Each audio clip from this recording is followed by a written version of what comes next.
The Heroes and the Hidden by Kitty Quat on AO3. Episode 7.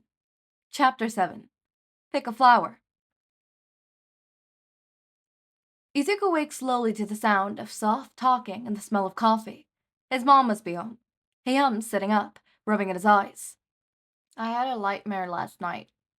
He murmurs sleepily, yawning. The quiet talking stops, and he could feel someone watching him. He opens his eyes and is met with the detective. Oh.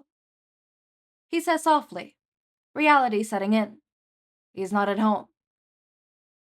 It wasn't a dream, was it? He asks, trying not to cry. His body stings, and he could feel bandages pressed into his skin. It keeps him grounded. No, Izuku. The detective says, standing up from his desk and walking towards him slowly.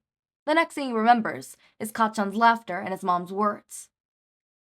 I'm a monster, he murmurs softly, letting it sink in. The detective grabs Izuku's hand, forcing him to look him in the eyes. No, you're not Izuku, he says sternly, yet still soft. Izuku shakes his head, too tired to argue the truth. He wants to go back to sleep. I'm sorry, Angel, but too much of my quirk will harm you. A voice speaks from beside him, causing him to jump. Whoa, I'm sorry for startling you, Midoriya.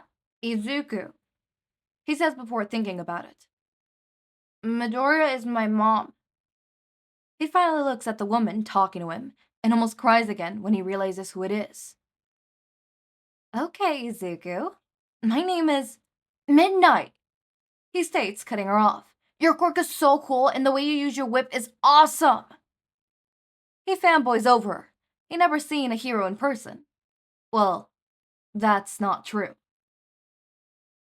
Monster. All Might's voice cuts through his train of thought. Monster. That's what he is. Izuku. He's brought back to reality by Tsukauchi's voice. We lost you for a second. Sorry. He squeaks out, tucking in on himself. He can't float away. That makes people mad. He's gonna get hurt. Don't apologize, Angel. Midnight speak up. I'm not sure if I should be flattered or concerned that you recognized me. She laughed, ruffling Izuku's hair. He flinches away from her hand, making her pull back. His mom ruffles his hairs. No one else. No contact. That's okay, she says, still smiling. Izuku, do you remember what happened? Tsukauchi asks seriously from the other side of him. Izuku startles before staring at him intently. He switched personalities so easily, from scared to fanboy to serious. He was too young. I remember Kachan and Mama. They were bleeding. A lot. It filled the room, and then I was here. Tsukauchi frowned at Izuku. He knew the attack was bad, but full reality alterations were extremely concerning. Though, considering describing the boy in one word. Izuku, have you ever heard of a panic attack? He asked calmly, taking Izuku's hand in his and squeezing lightly. Izuku shakes his head, making Naomasa sigh. What you were seeing wasn't real, Izuku. It was an alteration of your fears. He tried to explain the concept to Izuku, who stares at him wide-eyed. What actually happened was me and Midnight used her quirk to calm you down and put you to sleep. Your mother and Kachan were never here, he says, enunciating the unfamiliar name. It sounded like a friend's nickname. You hurt yourself, Izuku. Kayama takes over, holding herself back from touching the kid. Have you ever scratched yourself before? Mm-hmm, Izuku mumbles. It keeps me from floating. Izuku says seriously. Is floating a panic attack? He asks, staring Naomasa in the eyes. Maybe. It's different for everyone. He can see realization flash in Izuku's eyes as he nods. Then I have had them. I float a lot. The scratching helps me. He answers proudly. He seems so excited to learn something new. His hand twitches, as if writing. He turns and notices the tears in Kamayama's eyes. Did I do something wrong? He asked gently. Kayama rubs her eyes, smiling at him. Can you try not to scratch when you float? She asked seriously.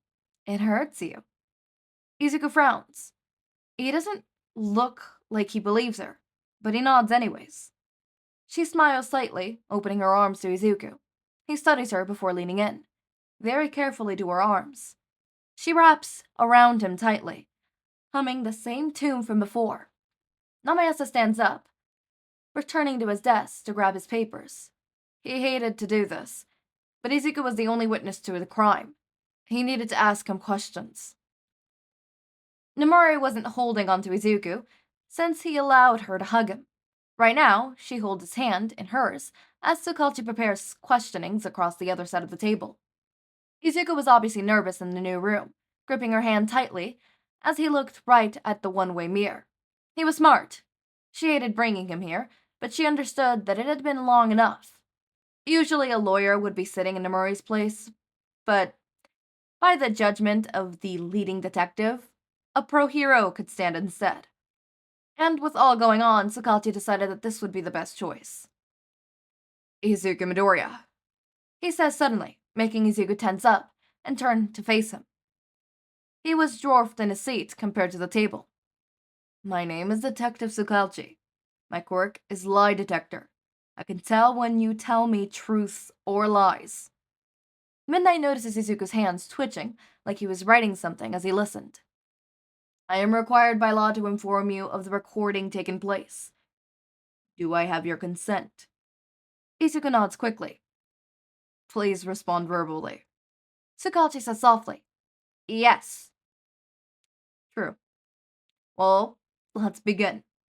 Nomori watches Tsukauchi adjust his notes as Izuku squeezes her hand tighter. She squeezes back. What happened leading to the death of Inko Midoriya? Nomori stares at Tsukauchi, betrayed. She knows that they needed to end this fast, but that was too direct. Please be more specific, detective? Nomori commands, sternly. She could feel Izuku's grip tighten even more. Of course. What happened on your way home? Izuku talks. He tells them everything. And Tsukauchi asks questions, confirming the answers. From the koi pond, to the open door, from the villain appearance, to his mother's screams, from him trying to free her, to the sludge villain leaving, and finally, he fell asleep. Naomasa frowns, listening to the recording again. All of the boyman's statements rang true, but he feels like he's missing something. He never mentioned the talents from the stress quirk. He skimmed over the villain's escape.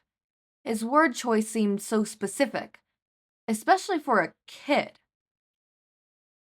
How did your mother receive her fatal injuries? I used the knife to try to cut the villain to free her. I went too far. True. Naomasa knows he used his talents, so why did the statement ring true? Did Izuku seriously believe that, or did he describe a knife as something sharp? The kid seemed stoic the entire time. His expression didn't change, and his answer seemed rehearsed. Was anyone else at the scene besides from you, your mom, and the villain? No one else walked through the door. True. That is not the question I asked. Please answer what I asked. There was no one else at the murder scene. True. That was the one question that the kid left his. Almost scared. But why? Are you quirkless? Yes. True. Naomasa shook his head. He knew that wasn't true. He had seen the kid's quirk. But it was true to his quirk, meaning the kid truly believed it. Izuku felt bad. He didn't want to lie to Tsukauchi. He felt bad, but he couldn't tell him the full story. He didn't have a quirk. He didn't. He had a curse, and he was quirkless. He didn't want that to change. He didn't want to have to tell Kachan that he had a curse that killed his mama. And All Might left before his mom died. He left them there, so he wasn't at the murder scene. It wasn't a murder scene yet. He hadn't meant to lie to Tsukauchi, but his quirk was so cool, and Izuku wanted to find out how to save himself while still telling the truth. It was easy enough to see the flaws in his quirk. He seemed to have saved himself. Now he sits with Midnight as she talks about her friends. He hadn't heard her in a while. He needs to stop floating. He scratches at his arm, feeling the newly unbandaged cut open. He uses it to pull himself down. Suddenly, a hand is on his. Izuku, Midnight said sadly. You told me you'd try to stop scratching. Izuku frowned. He forgot about that. But he hadn't listened. Was she going to hit him? He needed to be punished. He disobeyed. Whoa, calm down, Izuku. Midnight smiles slightly at him, trying to comfort him. I'm not gonna punish you. I'm trying to help you. How'd you... You mumble, Angel. I can catch a little of what you say. She responded, watching him carefully. Oh, sorry. She frowns again. Izuku, can I give you a hug? Izuku nods. He likes her hugs. She smells nice. Her hugs is tight and warm and safe. He feels safe. What happens now? Nomori asked Tsukauchi, watching the kids sleep on the couch. She had needed to use her quirk again after he woke up screaming the first time. Tsukauchi sighs. We find him a home. He answers. He has no family that we know of besides his dad, who no one has heard from. Nomori frowns. Will anyone take him? He's quirkless as far as anyone knows. They had decided to keep him as quirkless legally since his quirk wasn't a true harm, except in extreme situations. And they would do everything to make sure he never was in a situation like that. He didn't seem to be able to manifest it, and he was fine for now. They would need to legally change his status, making it a case of general quirklessness, retrieving a quirk. And it wouldn't be hard to piece together how the police report. But maybe it wasn't smart. It was for the better of the kid and other quirkless kids. That's what they told themselves, at least. I'll do my best to find a safe house. I promise I'll find someone good. Tsukauchi reassures Nomori, who nods. I don't want to leave him. She murmurs, watching his body move with each breath. How do I say goodbye? Tsukauchi shakes his head. You'll help many kids throughout your career.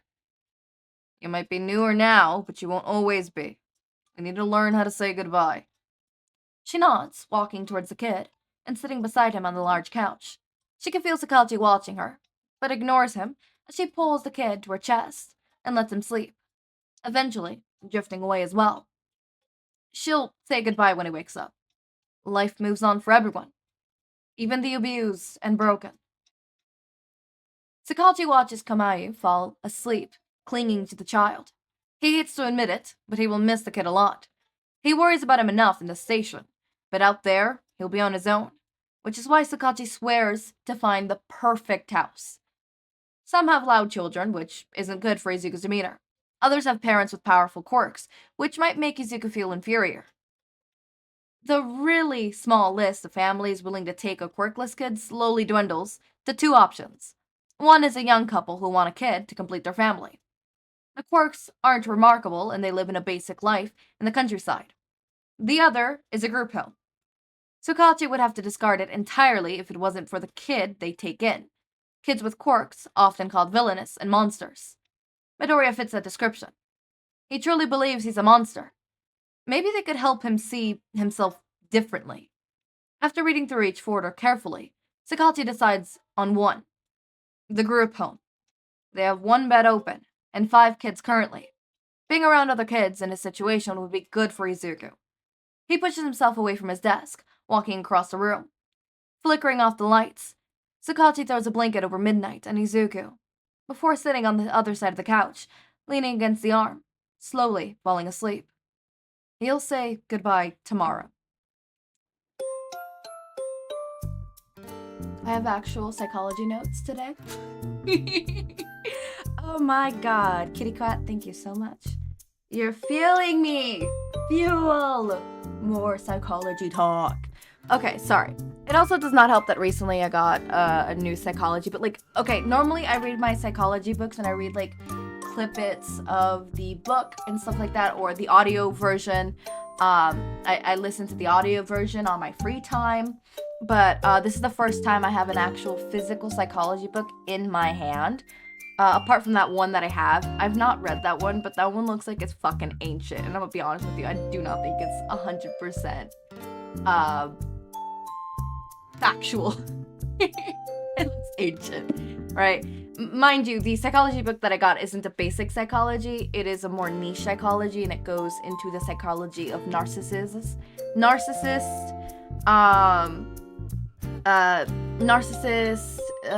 people who have that type of mentality, and what power can do to one's head and stuff like that. Well, I mean, it doesn't tell you what power can do to one's head, but you read in between the lines and you could picture what power can do with one's heads. Technically speaking, this is considered not 100% a psychology book. It's considered a business book, while also considering a self-help book, while also considered a dark psychology book. Make that make sense. My greatest thing about psychology books is half the time you get self-help books, because psychology books are self-help books half the time. There is very little times when you'll get a book that is strictly just telling you the facts. Half the time, most psychology books are self-help books, which makes sense, because if you're learning about how anxiety develops in kids, it will tell you how to also help, right? And stuff like that. So it makes sense on why psychology would also be self-help, since the simple fact that people study psychology to help people. Like, quite literally, psychology is the base of study of the mind to help understand and help people, right? It's why we have medications for ADHD, medications for depression, medications for anxiety, because people studied it to a degree to then help people, right? At one point, we did not have, well, actually, no, we did have medication. We did have, not medication, but clinical treatment for people who were depressed and anxious. It was called a lobotomy. Not joking. They literally used the lobotomy for any mental illness that they couldn't fully disclose back in the day. It is actually, like, it's actually crazy how much about the mind that we know and don't know. How much about psychology is just theory. So, like, you might say, oh, well, the book I'm reading, this person isn't, like, you know, they're, you know, recent psychologists. Like, should I trust what they say? Yeah, the thing about psychology, babe, is we do not know anything for 100% sure. I mean, like, we have some stuff that is like, okay, yeah, we know this, we know that. But again, it's based all in all theories. It's all theories, and it's super interesting. Anyways, enough of my rant about that. Let's actually get to the actual psychology when it comes to this fanfic. So, Izuku having panic attacks at such a young age, as I said, it is showing PTSD, but as I said, it is really weird to be presenting like this so quickly. And now that I've sat with it for a bit, I have now come to the conclusion that maybe an explanation for Izuku having it so early onset, because it's not supposed to be this early, is if instead of it's PTSD, maybe it's CPTSD. Maybe all the bullying is also, you know, it gave him PTSD to begin with, considering the fact that Izuku already has a name for panic attacks. Floating. He can't float.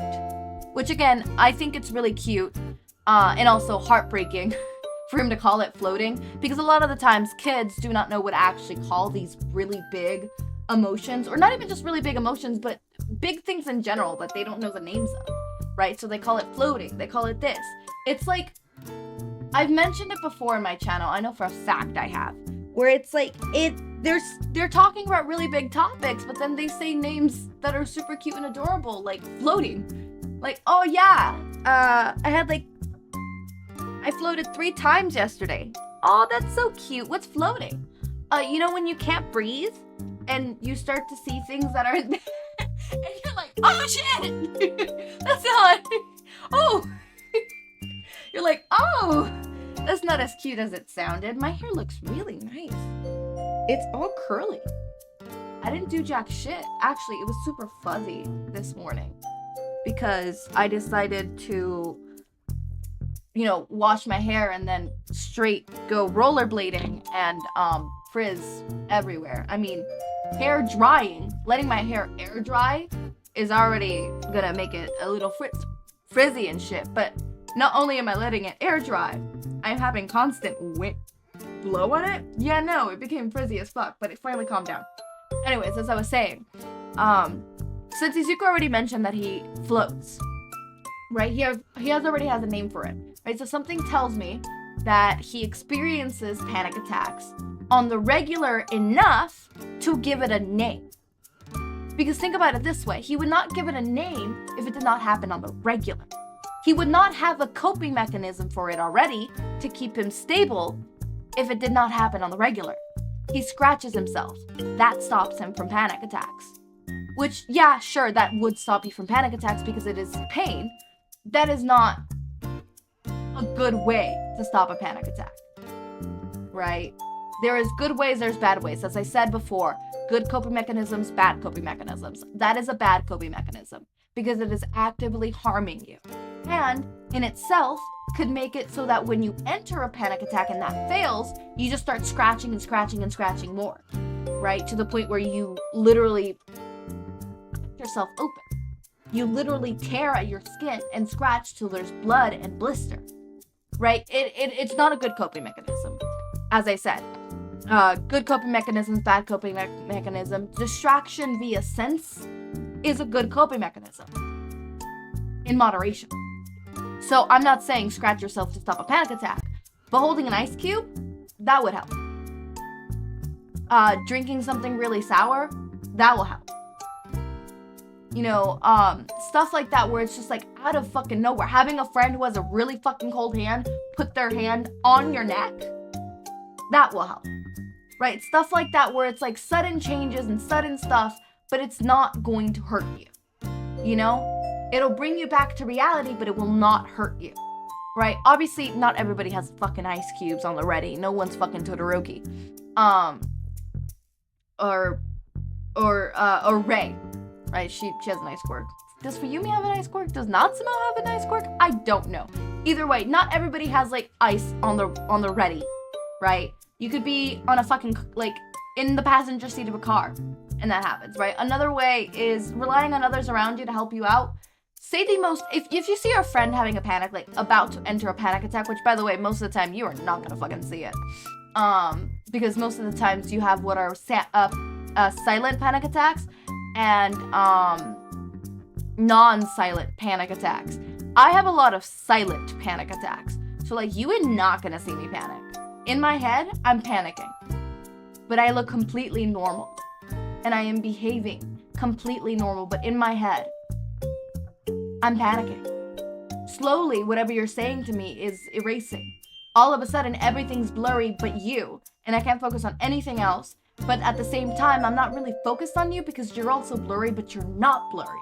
Make it make sense. Anyways, having someone around you say the most absolute bizarre shit, I kid you not. I once got calmed down from a panic attack by somebody saying to me, my bestie said to me, come on, let's go to the tacos. Maybe that will calm you down. And I'm like, hold on. What do you mean? I was like, wait, well, what do you mean the tacos will calm me down? Because she's leading me. She's like, come on, let's go to the tacos. The tacos will calm you down. And I'm like, what? Wait, what do you mean the tacos will calm me? I think I ended up saying, what? Calm me down? And she's like, yeah, you're Mexican. The tacos will speak to you in, I don't know, tongues? I'm like, what? And I successfully got out of a panic attack because what do you mean tacos talk in tongue? So next time somebody has a panic attack, tell them the tacos are talking in tongue. That's a tongue twister. The tacos are talking in tongue. And not even just like that. A rat just flew by.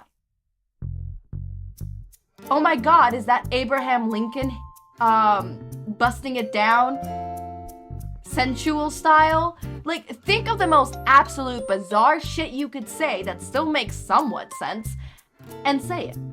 If that doesn't work, it's always the best thing, always, when you have a friend who has regular panic attacks, is ask them what they need.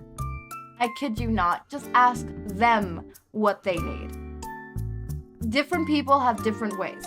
Personally, I like it when my friend tells me to, like, not breathing exercises. I am never gonna do breathing exercises. I start to panic about the breathing. Like, I wish I was joking. A friend tried to calm me down with breathing exercises, being like, okay, breathe in, 1, 2, 3, 4, breathe out. And I'm like, shit, is it breathe in, 4, 4, like 1, 2, 3, 4 breathing, or like the second 4 finishes or 4 starts? Shit, fuck. When you say hold, is that also a second? Does that count? How many? I start to panic. I overthink it. It sends me spiraling even further sometimes. So the best way for me is to tell me, hey, tell me 5 things you see, 4 things you hear, 3 things you feel, 2 things you smell, 1 thing you taste. Stuff like that. And not necessarily just that. Be like, okay, how many blue do you see? How much blue? Right? Or it could always work with, hey, so there's this new Shingeki fic where Izuku's a content creator. Just start talking to me about fanfiction. I will focus on that shit so fast. But all jokes aside, the fanfiction one, I wish I was joking. You could ask me, how much Shingeki fics have you read today? This week? Tell me about the last fic you read. Distract me, is basically what I'm saying. For me, distract me by having me talk. Distract me by having me actually use my senses to ground myself or recall memory. Hey, what did you eat yesterday? Okay, maybe not the eating one. No, never mind. Don't do the eating one. Anyways, point taken is you should go per person and making sure whatever. But for a good ground base, never touch someone who's having a panic attack. That could make it worse. Try the ridiculous shit first. Try the senses next. If the senses don't work, try the breathing. If the breathing doesn't work, try an ice. Find yourself some ice. And if that doesn't work, you're fucked. So, moving on. So for Izuku to have the name for a panic attack gives me the illusion that Izuku has had multiple panic attacks for there to be a need to give it a name. You do not name something unless you've had it multiple times. Because I highly doubt Izuku would name it if it just happened once. Izuku would just say the one time I blank, blank, blank, or the weird times when I went blank, right? Instead, if you start doing it more often, you have to give it a name. Because you're thinking about it constantly, so you need to give it a name. And so you give it a name. I mean, think about it. When you think about random people in your life who you don't really fully know the name of, right? You think of their face. You always think of their face. And sometimes you even give them a nickname in your head. Oh, yeah, this guy. Like, for example, I know a guy from 10th grade English class. I forgot his name. His name will forever be Guy from 10th grade English class. I'm not joking. That is how he's saved on my damn phone. I don't know when the fuck I got his phone number, but I have his phone number. I have never used it. Never gonna use it. We were supposed to write a book together. I think that's how I got it. I think he smoothly asked me to give him his number, or give me his number. Give him my number so we could write a book together. And I thought it was gonna be like, oh my god, I have a writer friend. He flirted with me. It was horrible. Anyways, he gives it a name. So that makes me think that he already has panic attacks on the regular basis. Making me think, okay, if he already has panic attacks on the regular basis, as a small child like him, he either has some sort of anxiety disorder, which technically speaking, PTSD is considered an anxiety disorder. So he has some sort of anxiety disorder, whether it just be a regular anxiety, like generalized anxiety, social anxiety, or it could be PTSD. And I was thinking, okay, I don't think it's just generalized anxiety. It is very specific on when he gets these panic attacks, at least from what we've seen. He has really specific triggers. And I've noticed that he starts to tend to think of himself in worst case scenarios. Not to mention, we've already seen him think about Kacha in these panic attacks, right? So I have a feeling that he already had the groundworks for getting PTSD, and it was already starting to develop, and this just sped it up. Or something along the line. I think he had CPTSD to begin with, and this just added into it, right? Because CPTSD means there is no one certain event that started the, that made your brain have this disorder. It was multiple events continuously happening, and in fact, complex PTSD often happens, like you often have it while you're still in that traumatic situation or traumatic environment that gave it to you in the first place, right? It's why it's complex. It is complex as fuck because you can't really, from what I've read, you can't really pinpoint like it progresses faster. And also, its starting point is quite literally, you don't have one set trigger, right? Not one set trigger, but one set triggering event.